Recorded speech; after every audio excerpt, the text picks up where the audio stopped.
Alhamdulillahilladzi faddala awqata Ramadana ala ghairihi min al-azman wa anzala fihi al-Qur'an hudan lin-nasi wa bayyinatin minal huda wal furqan.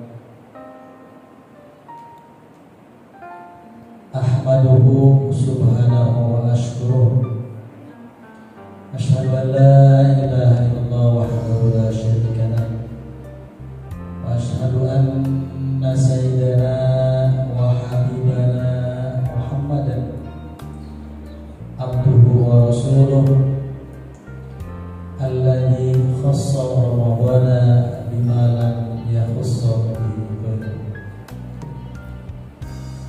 Allahumma fassalli wa sallim ala sayyidina Muhammad wa ala alihi wa ashabihi. Allahumma sholli ala nuril anwar wa sirril asrar wa tinabil amyan wa taibabil yasar sayyidina Muhammad bin Mukhtar wa min athhar wa ashabil akhyar adada min ifdali. Allahumma ya fariqal furqan wa munzilal Qur'an bil hikmati wal bayan barikillahumma lana fi syahri Ramadan barikillahumma lana fi syahri Ramadan barikillahumma lana fi syahri Ramadan. Amin ya Allah ya Rabbal alamin. Kaifalukum? Baik, bismillahirrahmanirrahim. Kita awali dengan membaca doa kepada taklim. Itu Rasulullah Sobri Malaysia Amri Wahdul Datang Minisani Yaftahu Qawli. Allahumma ftah lana futuhal Naimi. Allahumma alhimna ilhamal malam ikatil mubor. Bismillahirrahmanirrahim. Kaitannya dengan zakat mal ini,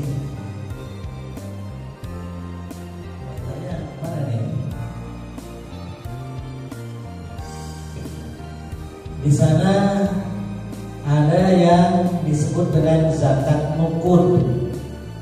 Zakat nukun. Nukun itu jamak dari nakdun, ya. Zakat uang, ya, zakat uang. Kemudian ada zakat emas dan perak. Lalu ada zakat barang tambang dan berikas. Juga ada zakat hasil laut dan galian. Kan galian ceng, tambang, batu alam, ya kan? Gitu. Itu juga ada zakatnya. Ya. Ngebor pasir, ya.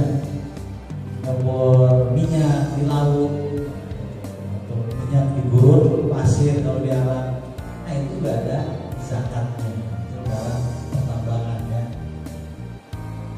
Nah ini adalah macam-macam, ya, di antara macam-macam daripada zakat mal. A-nya dua, ya, malun. Kata alifnya malun, zakat harta.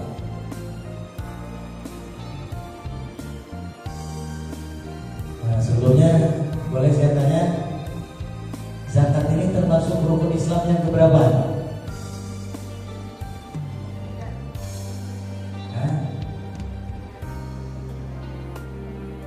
Syahadat, sholat, zakat, puasa zakat. Hah? Zakat dulu ya. Zakat baru puasa. Ya. Kalau rukun Islamnya, ya, zakat dulu baru puasa. Kenapa?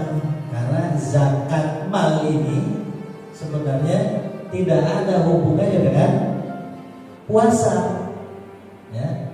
Zakat mal ini tidak ada hubungannya dengan puasa.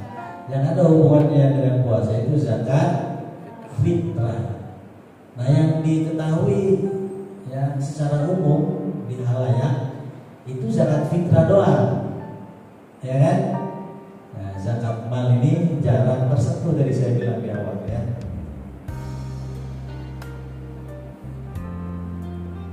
mulai dari yang pertama. Apa itu? Zakat nungkut ya, atau zakat uang. Kenapa uang itu harus dikeluarin zakatnya? Ya, kenapa? Karena uang adalah merupakan barang berharga, ya kan? Barang bernilai berharga dan menjadi alat untuk mengukur nilai segala sesuatu. Ya, ini nilainya berapa itu biasanya diukur dengan uang, ya kan? Jadi ini harganya berapa nih emas? Oke. Uang biasa untuk menilainya. Lalu perak ini berapa harganya? Juga di samping itu uang itu sebagai alat tukar, ya, sebagai alat tukar yang kekuatannya itu sama seperti emas dan perak. Maka oleh karenanya uang dikenai zakat sebagaimana emas dan perak dikenai zakat, ya. Namun ada beberapa syaratnya, ya. Apakah kita punya duit 10.000 kemudian dizakatin, ya, dikeluarkan zakatnya? Apa kita punya duit gocap doang nih 50.000, ya, atau ceban 10.000, ya kan? Goceng 5.000,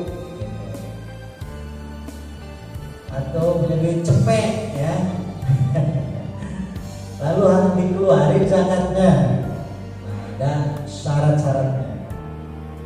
Di antara yang pertama, syaratnya apa? Harus sampai pada nisabnya. Ya. Nisab itu batas minimal, ya, kepemilikan harta. Nah, kalau uang ini nisabnya itu senilai 85 gram emas, ya, 85 gram emas. Tinggal nanti dihitung 1 gramnya itu berapa nilainya sekarang. Umpamanya, ya, 1 gramnya 1 juta umpamanya sekarang. Kalau 85 gram berarti 85 juta. Maka ketika kamu punya uang 85 juta, nah, baru kamu berkewajiban untuk mengeluarkan zakat uang tersebut. Senilai berapa? 2,5%, ya. 2,5% dari 85 juta. Nah, bila uangnya baru 80 juta, sudah wajib belum zakat uang? Belum, karena belum mencapai nisab, ya, belum sampai nisab. Nah, nisabnya tadi berapa? 85 juta kan? Nah, gitu. Bila nilai emas, ya, yang berlaku ketika mau mengeluarkan zakat itu per 1 gramnya 1 juta. Namun bila, ya, sekarang harga emas segramnya 1.500.000 semuanya. Nah, tinggal dikalikan aja, ya, 85 kali 1.500.000 itu ketemunya berapa? Ya, 100 juta sekian, ya, kan? Itu syarat yang pertama. Yang kedua, sudah berlalu 1 tahun atau dikenal dengan istilah haul, ya. Jadi haul itu bukan hanya untuk orang yang meninggal saja, ya. Haul itu juga berlaku dalam hal zakat ini. Jadi bila umpamanya kamu punya uang, ya, dari tanggal 1 Januari 2024 itu senilai, ya, umpamanya tadi 1 gramnya 1 juta, ya, senilai 85 juta. kemudian pas tanggal 1 Januari 2025 itu masih utuh berapa? 85 juta. Nah, maka wajib ya mengeluarkan zakat tanggal 2 Januari 2025. Nah, itu ya. Nah, cuman kan ada juga tuh orang yang curang gitu ya. Jadi pas di akhir Desember itu ya, pokoknya tanggal 25 Desember nih liburan sebelum libur Natal atau tahun baru ya, yang pakai itu 5 juta ya. Nah, sehingga saldonya tinggal 80 juta. Pas dihitung 1 tahun ternyata nggak cukup 85 juta. Ada yang curang begitu sehingga nggak perlu mengeluarkan zakat. Nah, dua ini. Nah, itu syarat yang kedua. Syarat yang ketiga, bebas dari hutang. Bebas dari hutang. Nah, jadi 85 juta ini utuh ya, sudah hutang-hutang udah bayar semua. Nah, bila di tanggal 1 Januari 2025 ternyata masih ada hutang di sana 10 juta, di sini 5 juta, kemudian di sana 3 juta, 7 juta, ya, hutangnya masih bererot berantakan mana sini. Nah, dikeluarin dulu hutang-hutangnya, dibayarin. Tinggal dihitung sisanya. Ya, kalau 85 juta tadi kan hutangnya banyak segitu, ya.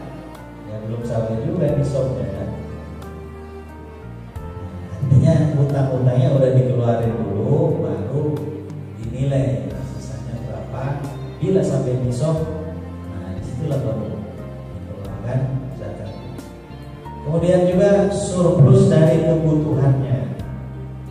Nah, bila dia udah berkeluarga kan harus ngasih nafkah pada istrinya, bayar tagihan listrik, ya, sembako dan lain sebagainya ya. Nah, itu harus dikeluarin dulu. Pokoknya udah dikeluarin hutang, kemudian untuk kebutuhan sehari-hari ya. Setelah ada sisa, dinilai nyampe belum misalnya senilai 85 gram emas. Nah, bila nyampe, kita wajib dikeluarkan zakatnya bersama. Kalau nggak nyampe, belum wajib zakat. Nah, kalau sekarang kan udah banyak tuh aplikasinya, aplikasi zakat. Jadi udah tinggal kita input aja itu udah aplikasinya. Jadi dapat gaji umumnya bila zakat profesi ya, dapat gaji per bulan umumnya 1 miliar. Ya umumnya, ya kan? Kalau gaji ya dapat gaji 1 miliar. Itu kebutuhan sehari-harinya 2 miliar. Utangnya 7 miliar. Ya, nanti kalau di aplikasi itu udah langsung ketahuan di bawah total generalnya.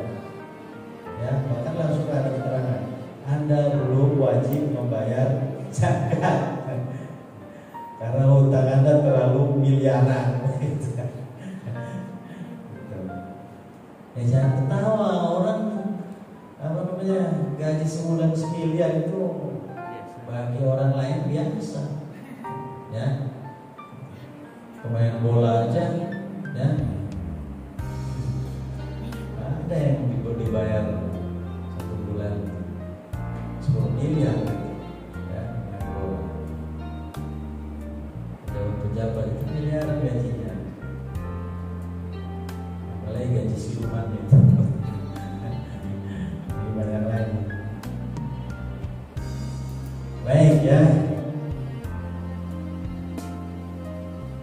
Kemudian yang berikutnya, macam zakat yang kedua adalah zakat emas dan perak. Saya langsung kutip landasan hukumnya ya, terjemahnya aja ini. Nah, hadis yang diriwayatkan dari Ali radhiyallahu anhu atau karamallahu wajhahu, sahabat Ali, dia berkata telah bersabda Rasul sallallahu alaihi wasallam, tolong dipahami baik-baik hadis ini untuk kita jadikan landasan berhitung nanti, ya, hitung nisab emas dan perak.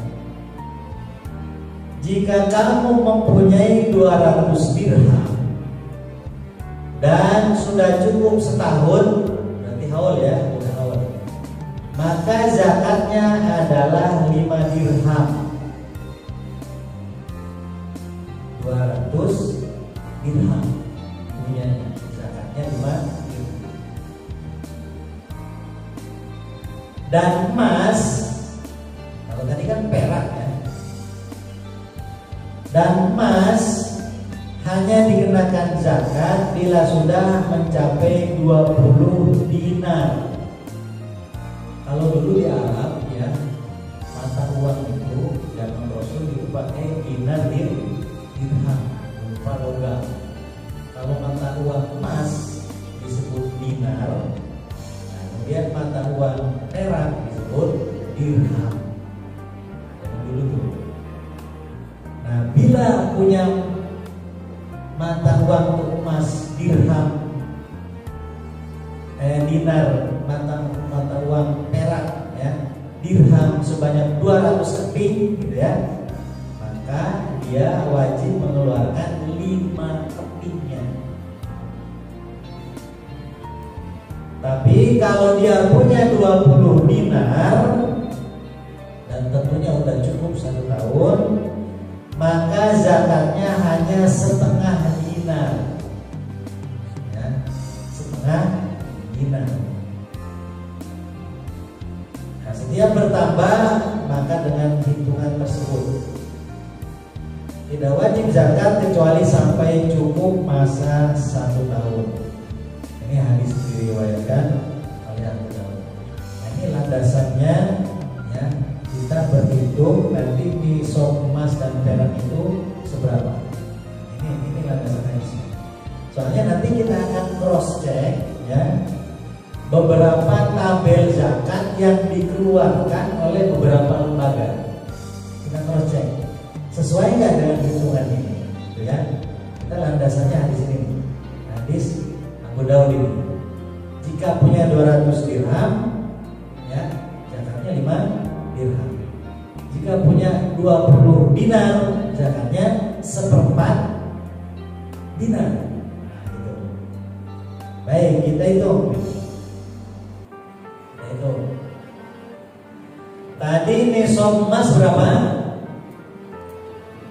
20 dinar. Nisab emas 20 dinar. Sementara 1 dinar itu kalau digramkan ya, itu nilainya 4,25 gram. 4,25 gram.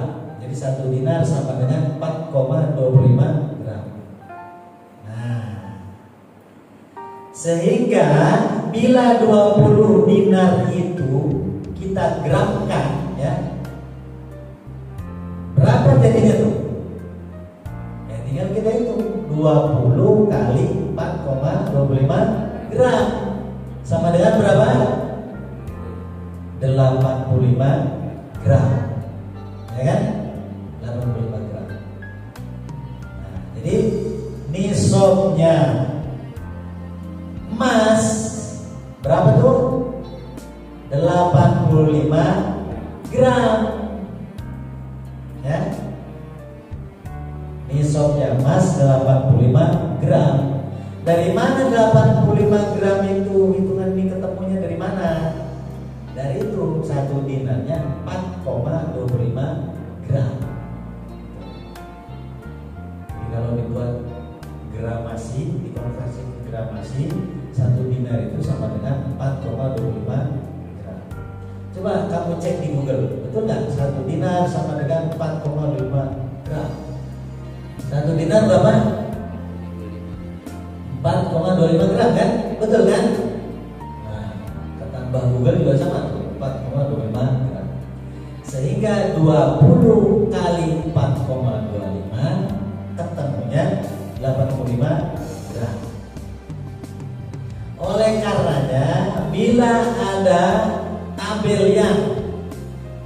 Ya, nisab emas 83 gram. Dari mana dia hitungnya? Tanya kan? Tidak. Ya. Atau nisab emas 90 gram. Dari mana dia hitungnya gitu loh. Ya. Nah, gitu. Jadi kalau di hitungan kita berapa ini? 85 gram. Kemudian untuk nisab perak. Nah, perak tadi berapa? Ya, habis berapa tadi? 200 dirham. Kita hitunglah 1 dirhamnya berapa gram kalau digramasi. Ya. Berapa di Google? 1 gramnya? 1 dirhamnya ya, 1 dirhamnya berapa gram?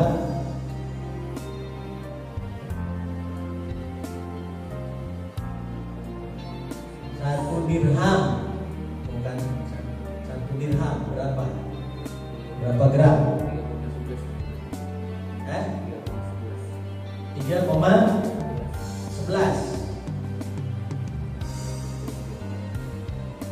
Satu apa? 1 dirham 3,11.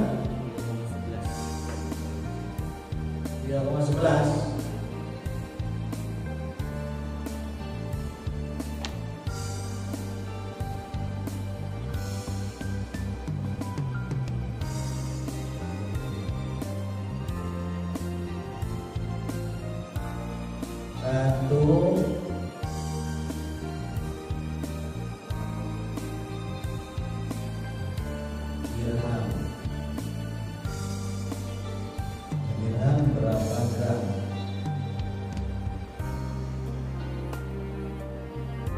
Ya 3,11 ya.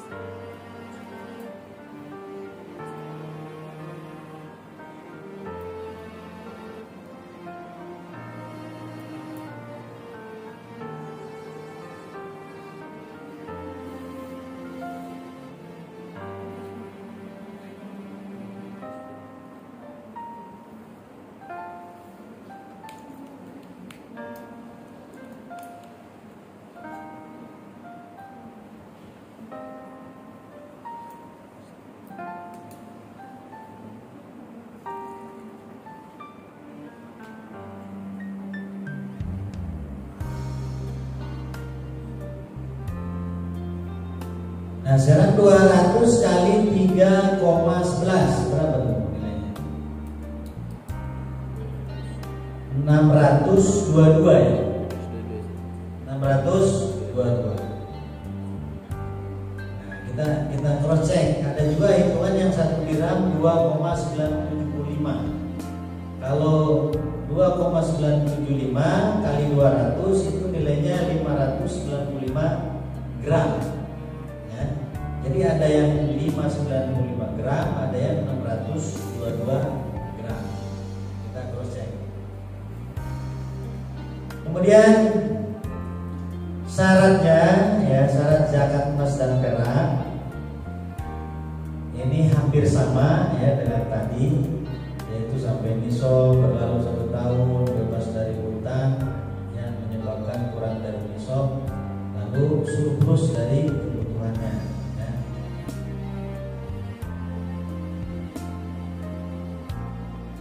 Ada ketentuan lain untuk zakat emas dan perak ya, jika dijadikan perhiasan ya. Nah, jika perhiasan tersebut sebagai simpanan investasi, wajib dikeluarkan zakatnya 2,5% dengan syarat nisab dan awal.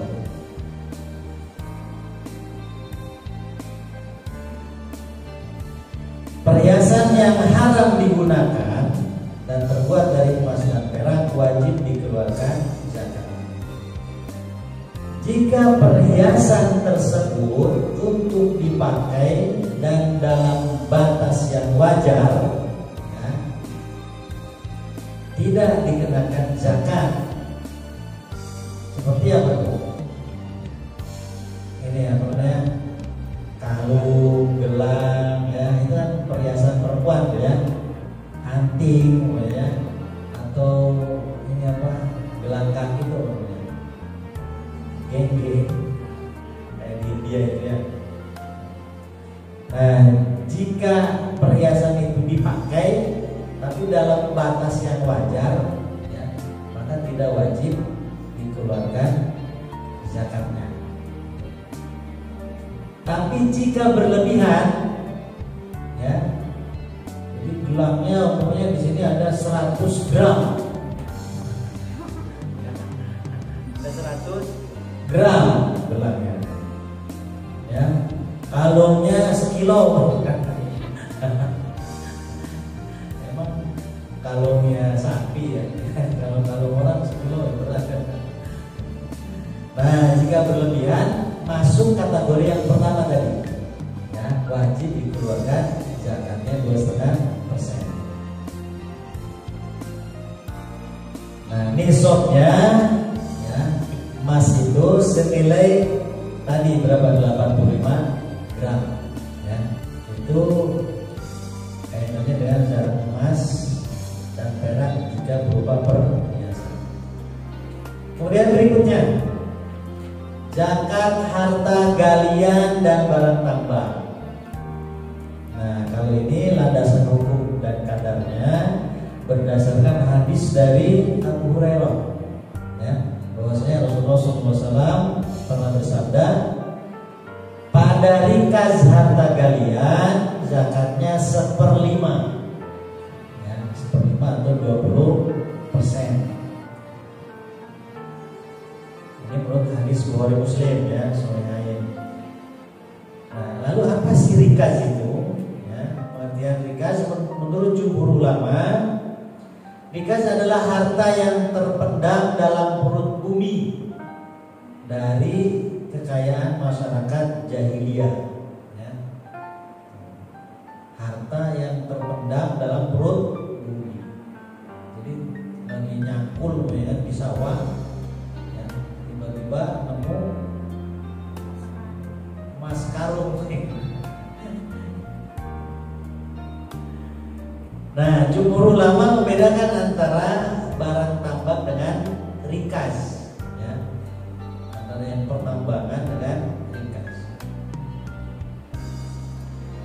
Lain lagi dengan Abu Hanifah. Kalau Abu Hanifah mendefinisikan bahwa rikaz itu mencakup semua kekayaan dalam perut bumi, termasuk barang tambang, ya. Lalu terkait syarat-syarat zakat rikaz, ya, kalau menurut mazhab Syafi'i, syaratnya itu rikaz itu adalah kekayaan pada tanah yang tidak bertuan, ya, tanah yang tidak bertuan. Sementara jumhur ulama mensyaratkan peninggalan jahiliyah. Mazhab Syafi'i mengkhususkan rikaz pada emas dan perak saja, sementara mazhab yang lain tidak mensyaratkan demikian. Mazhab Syafi'i mensyaratkan nisab, sementara mazhab lainnya tidak. Nah, jadi banyak ikhtilaf, ya, terkait dengan zakat rikaz. Berikutnya ada zakat barang tambang.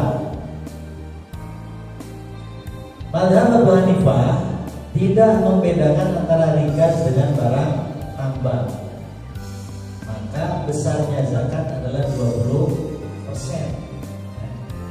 Sedangkan jumhur tidak membedakan antara keduanya. Secara umum zakat barang tambang sebesar 2,5%, karena eksplorasinya membutuhkan biaya yang besar, ya. Nah, mazhab Maliki dan Syafi'i menyatakan jika penggalian barang tambang tersebut tidak mengeluarkan kos,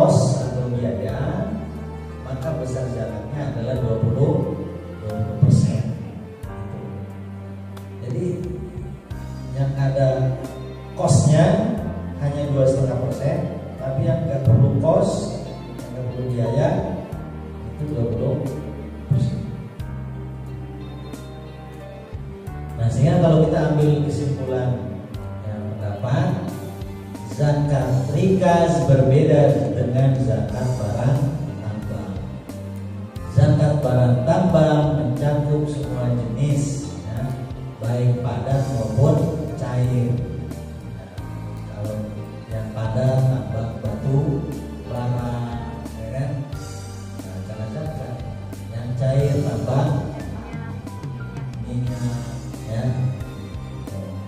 Kalau nikel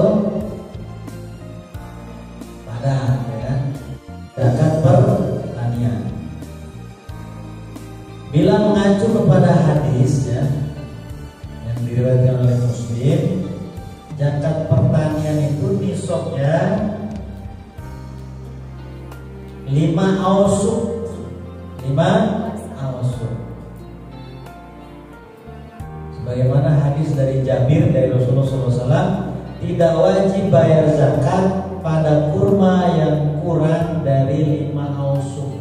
Berarti harus di atas 5 ausuk. 5 ausuk lebih, nah, baru wajib dikeluarkan zakatnya, zakat pertanian.